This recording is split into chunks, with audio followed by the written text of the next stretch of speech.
The least expected help will come and find you. And why the least expected help will come and find you?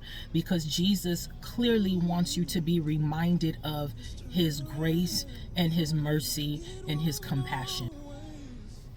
A story that's symbolic of the least expected help, that's a reminder of Jesus's compassion and unworthiness of receiving help, is the story of the man that was beaten on his journey from Jerusalem to Jericho. A man was beaten badly, robbed, and left for dead.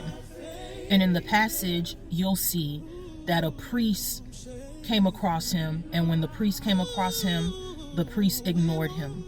Then you have the Levite who came across him and ignored him. Finally, you have the Samaritan, and the Samaritan back then was somebody who symbolized uncleanliness. It was disgust. They were the type of people that you weren't supposed to be associated with at all. He laid eyes on the man that was beaten and bruised and broken and had compassion. The priest and the Levite, they had theology but no action. The Samaritans were hated because of history, race, and religion. The Jews despised them. If the Jews had to travel, they would purposely go around their territory to avoid them.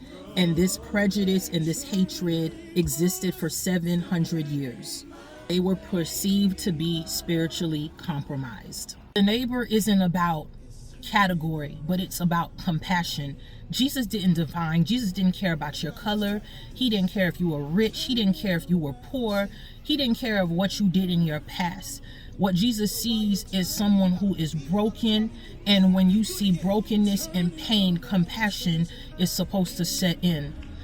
When compassion doesn't set in, but you know the word, it means you aren't even completely aligned with what God is asking you to do.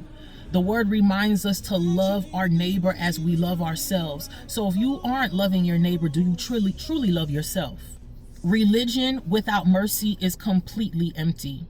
And God reminds us that true religion is looking after the orphan, the widow, the vulnerable, those who can't even help themselves.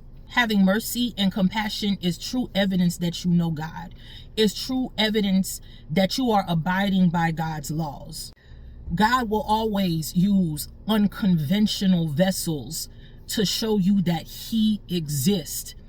And also he will use unconventional vessels because he wants to show you the hearts of people.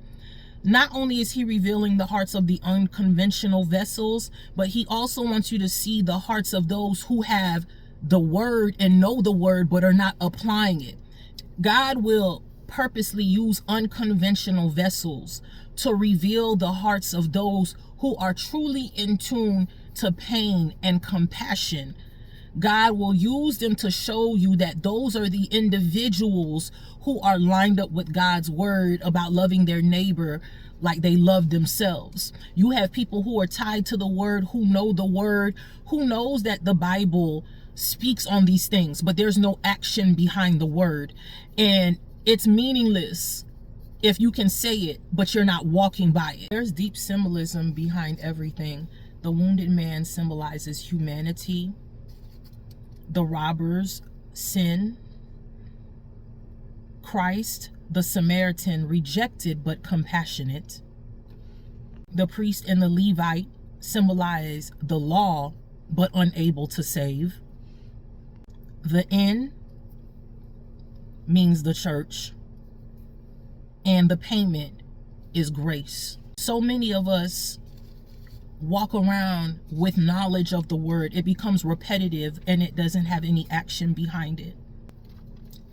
But God is going to send you a gentle reminder. Help will come from the unexpected. It will reflect his compassion. It will come from those who are rejected. And those who are often rejected understand and comprehend pain and compassion. And those who are often rejected understand how to move and be a vessel during people's pain. And they understand how to give compassion and love on their neighbor. And God will send those people that you least expect so that you will understand that even in times of trouble, it won't be those who have memorized the word, but those who move in action.